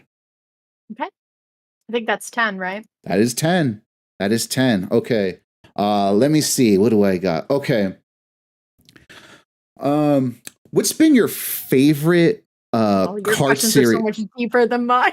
What's been your favorite What's been your favorite card series that you've been, or pack series that you've been pulling from Pokemon TCG? Okay. My best hits Mm-hmm. are from Scarlet Violet because the pull rates are better Mm-hmm. because they're insane. My favorite TCG set is Team Up from Sun and Moon because I Okay. want the Latios and Latias card, which I'll never get. But that is like my favorite one where like all the full arts, all the tag team cards are all just like super lit. So yeah, Team Up. Nice. All right. Super quick. How'd you end up at Lyric? Okay. Okay. So, okay, my Xbox gamer tag. Not a lot of people know this, and it's gonna be held above me. Okay, ready? It with the X's and all. It was Epic Cupcakes. Okay, it was that Yay. time. It was that time, Oh yeah. right? I Everything went was to a epic. local. Right, I went to a local, and some guy was like, "Does Epic Cupcakes mean your boobs? Because those are epic." And I was just like, "I need to change this right now." I'm so serious. I'm so serious. I'm so serious. So serious. I know. I know, bro. So I was on the train home and I had said to the person I was with, I was like, listen, man, I got to change my tag. He was like, why? And he was like, it's funny. I'm like, no, we're not going for funny anymore. Um, so then I changed it to Lyric of Wisdom because I was in the middle of my annual Wind Waker replay. And Zelda's part of the Triforce. Wind Waker is my favorite Zelda game. Zelda's part of the Triforce is wisdom, and you learn the Earth God's lyric. So, Lyric of Wisdom is a Zelda reference. Deep lore, deep lore. Jesus, that's deep Yeah. lore. Oh Deep lore. God, no, I'm not gonna say thank God to that guy because fuck that guy. Yeah, fuck that guy. He was weird. Smashers. All right. What was the first band or artist that you like say, hey, this is me, this is my band, this is my music? Okay. It was the summer of 2009. Yeah, Okay? right. My brother had just gotten his driver's license. Was it the And was it Deborah Prada? No. My parents let us go to a show, Nice. a concert by ourselves in Jones Beach, New York. Okay. And the concert was Alkaline Trio, MCR, and Blink 182. And the moment that I heard MCR for the first time, I was like, this is amazing. This is amazing. I love it. Oh my God. Obviously, other bands came along that I like a little bit more than MCR. I'm a little bit more of a Linkin Park person. I think Linkin Park was like my, oh shit, Meteora and Hybrid Theory, like two of the best albums ever. Don't make me choose in between them. They're lit, love them. Linkin Park was definitely like what I found right after MCR, and I think that was like my gateway. Nice. All right. Ooh. What's one food dish you wish you had extreme proficiency in making? gonna sound so white. I really want to be able to make really good rice. Like I can make really good chicken, right? Like I can make chicken on like chicken thighs on bone skin. Like I know how to season food. I cannot make rice for the life of me. Like the life, I put it in the rice cooker, it's still not working. So I want to make more rice because I love rice. And like I want to eat chicken and rice and lamb and rice all the time because obviously I lived in New York for so long and the halal carts are like a staple of who I am. I love good halal food. It's like my thing. But I can make the protein, I cannot make the rice. So rice. You can't make the old school way, two cups liquid to 1 part dry. Come on, man. I definitely failed science in high school. You let it boil. You let it boil and set a timer for 19 minutes. I say 19. It's supposed to be 20. Why 19? It's supposed to be 20. I say 19 so you can kind of like take a glance. You move it, move the spoon. That's my fiance in the chat saying 20 minutes. So yes, I'm what I know. 20 minutes. Yeah, but I'm just saying so you can kind of see how much liquid is in there. So you can put it in your last minute. All right. Okay. If that's what you would want to do. If you want to spice it up a little bit, there's a type of I forgot what it's called, but it's like a Filipino rice where you melt butter, probably about like 3 to 4 cloves of crushed up garlic, season it with black pepper, and then you throw in the rice. So that's set the timer for 20 minutes. After it boils, put it down to its lowest setting, covered, and you should be fine. Don't use the rice cooker. Don't use the rice cooker. No more rice cookers. Got it. You heat it up, and then there. All right, cool. Got it. All right.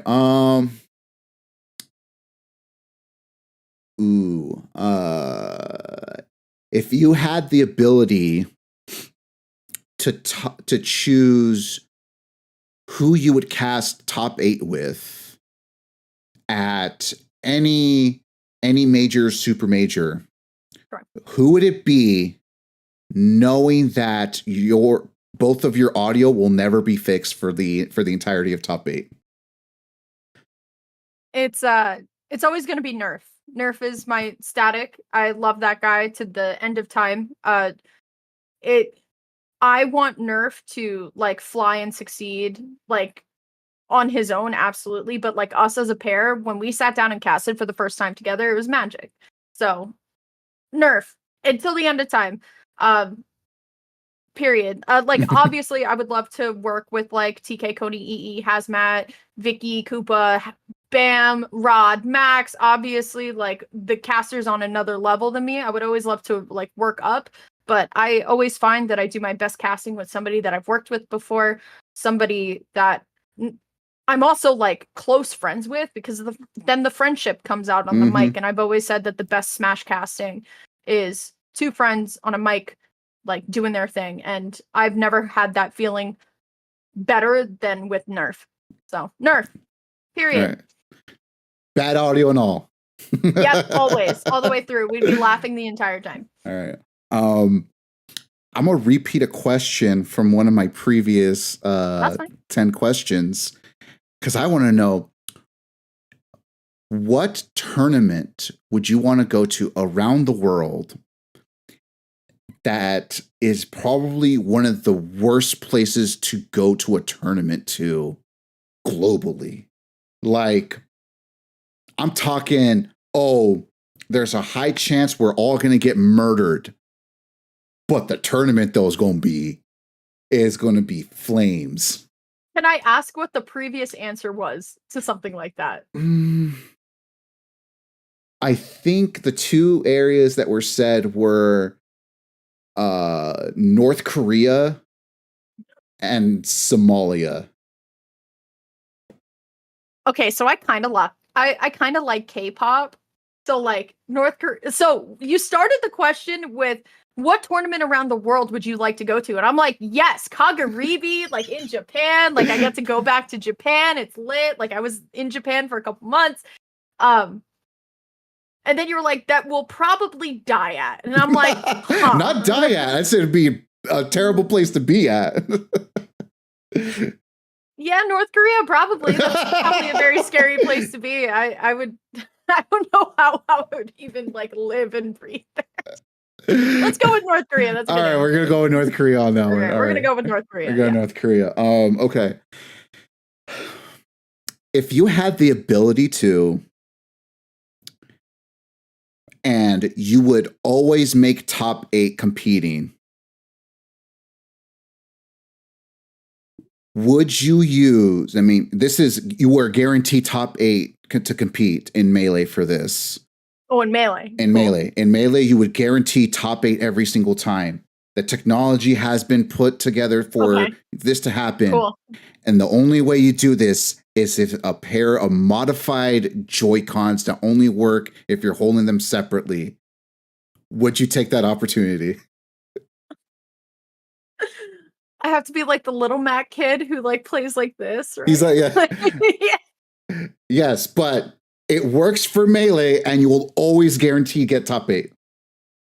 At like super majors? Guaranteed. Do I ever win? Do I ever win the tournament? It's guaranteed top 8. Anything after that is up to you, but you will always guarantee get top 8. Yeah, I would do it because like that's really funny. I would totally do that. It's Pro GameCube controller. Take it to the next level. Pro Joy-Con. Yeah. Whatever. Yeah, fuck it. I'll do it. I'll make the payout. That's fine. You'll never win the tournament. You always get top 8. But Yeah. hey, and the most impressive part is it's the Joy-Con. All right. Sure. All right. You are in charge of mashing up 2 themes for an event. Oh, I've already done this in my head. Okay. For a tournament? It's a tournament, but it also has to have something else involved in it, whether it be comedy, music, whatever. Oh, this is easy. I'm going to take what are your 2 Pilgrim themes? versus the World. Okay. That is the theme of the tournament. And then I would have Anamanaguchi play at said tournament because Pete and Luke both like Smash.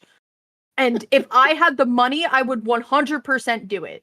And that would be our next cross up. That it would be Scott Pilgrim theme with Anamanaguchi playing a concert at the end of the tournament.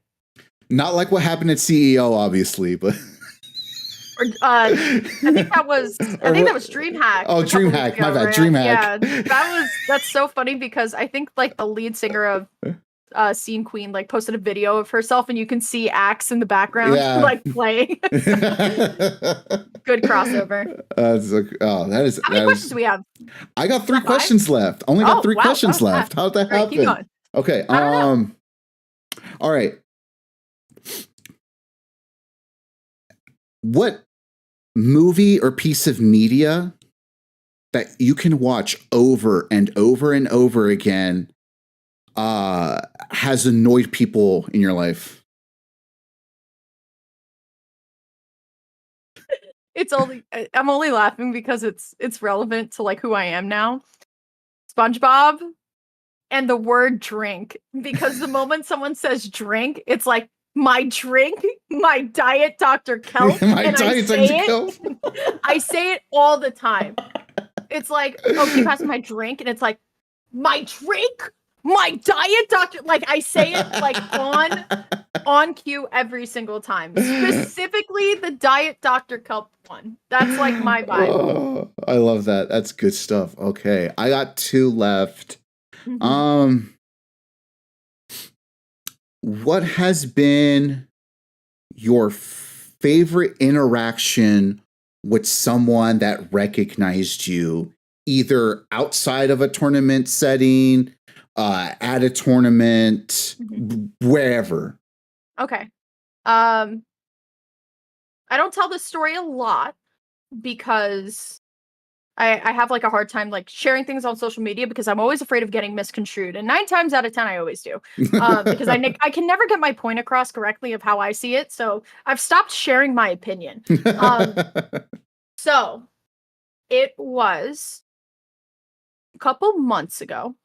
And I was at, where was I? I was at Collision. I was at Collision. That's what it was. And it was really late. The bar downstairs was about to close. I was waiting for a couple of people to get there, but I was by myself. And someone I get very sentimental at these tournaments. Once again, like I've gone through a lot in my life, so like I've literally had to like sometimes I like sit at hotel bars and I get really sad and I drink. Because putting life into perspective, I'm glad I'm here. I'm glad I'm at said event. Might as well, right? Yeah. I don't know who. Someone came up to me and they're like, "You're Lyric, right?" And a lot of the times I get really anxious when something like that happens, right? Because it's like, "Oh, you're Lyric. I know you from Twitter." And then my first words are always, "I'm so sorry." Like that is just, "I'm so sorry." Immediately Like, apologize. I'm so sorry. Right. I always apologize because you never know, right? So I was like, "Oh, hi, yeah, what's up?" And they were just like, "I really just want to tell you that like I really am so happy that you're casting." And I was like, "Oh man, like thank you so much." And like just like straight up out of the blue was just like, "You're one of my favorite casters. And I just really hope you have a good day." And like walked away after that. And I think it was because it felt really genuine. Yeah. Somebody just coming up to me just like while I'm by myself telling me that they liked my casting and that was it. It wasn't like anything like too crazy. And I always try to like carry a conversation with people like, "Oh, do you play melee? Do you play ultimate? Like what time you pull?" But like dude like had to go after that. So literally just came up to me like, and it didn't feel like a fish for attention. Because I could tweet about like how much hate I get, but then I feel like it's a fish for attention. So I try not to, because I don't want people to think that I'm just constantly fishing for attention. Mhm. So when it's like authentic like that, it really just like truly means the world to me. So that. And if you from Collision were the one that did that, you let me know. Shout outs to you, person. Yeah. Shout outs to you, Pooh, whoever you were. All right. Right. Okay. Final question. Make it good.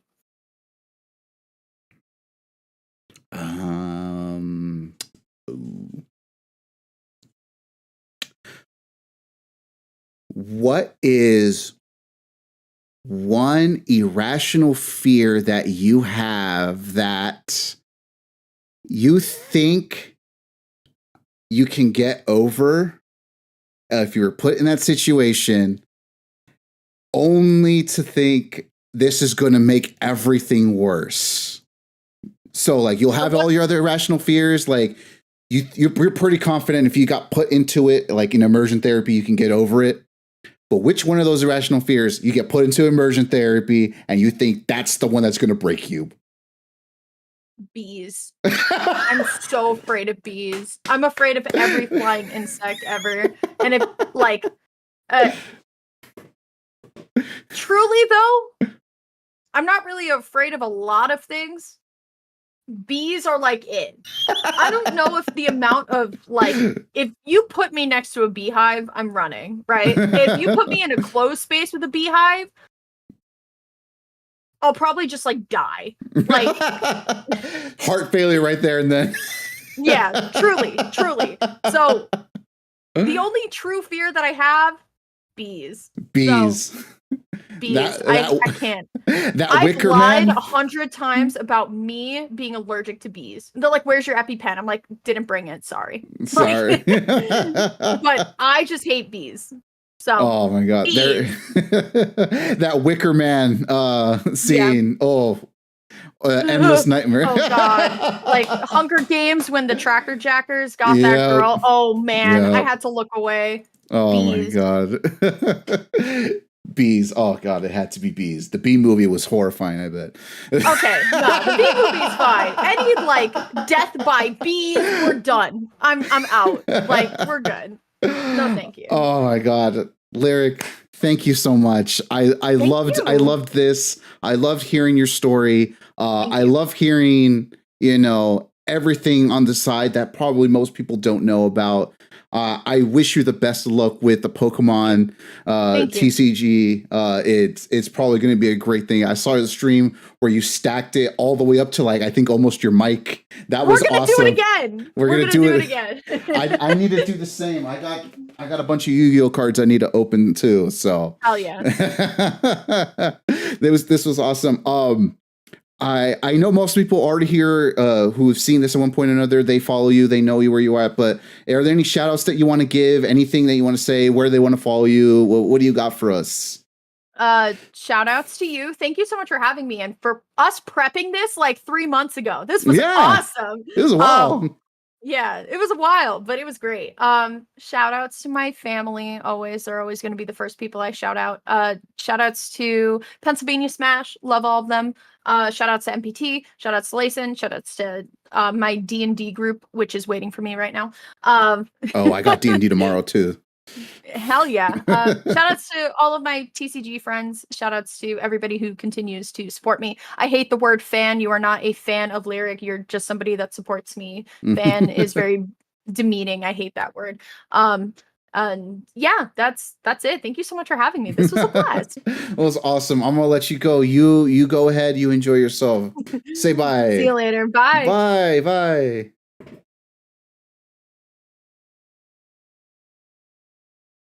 And that was it.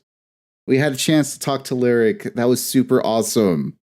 I'm glad we had this opportunity to do that. We're gonna have opportunities for in the future to have some more. We have at least one more guest lined up in the near future. We're not going to be doing another one of these probably until probably another 2 months. We are definitely going to try to see if we can go to an actual major. If you already know, you've seen what's going on. The next major out here in SoCal is going to be Wave Dash, so go to that. If you happen to be watching this right now in this moment, go to Knockout on Twitter, Knockout VG, I believe, is their and sign up for their net play tournament. That's going to be awesome. Do that. Why wouldn't you? That's a good idea. You can win money. It's a good thing to do. Thank you everybody for being here. This has been awesome. I'm gonna let you go, and I'm gonna have my time. But thank you everybody. Thank you for being here.